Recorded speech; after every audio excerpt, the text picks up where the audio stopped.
A mitad de Lania Matos no sempre tem.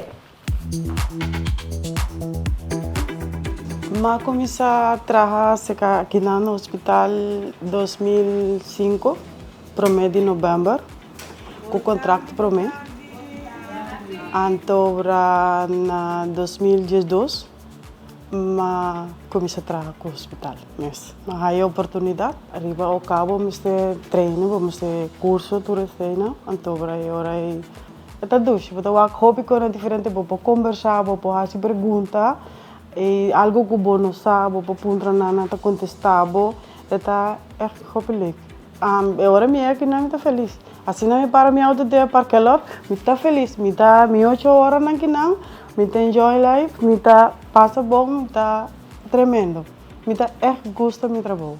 Para mim, a Chalisa está meu jefe, Indra está meu jefe, Nina está meu jefe, Lisbeth está meu jefe, que me está claro, me está bendicionando.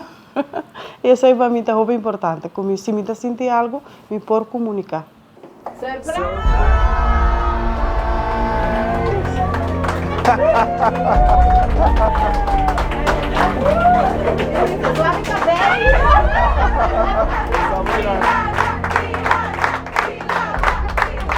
Sim, não para querer.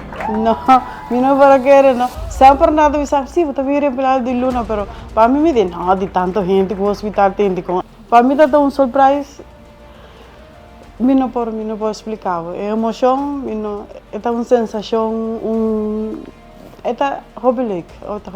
Me está encorajando a gente para se fazer bom trabalho, para não também o elegir como empregado de Luna. Boa worden nominada door die afdeling facilitair die daarmee ook para empregado de Luna. E bij deze worden escolhidos Luna de Juli en hij para empregado de Luna. Forte aplauso para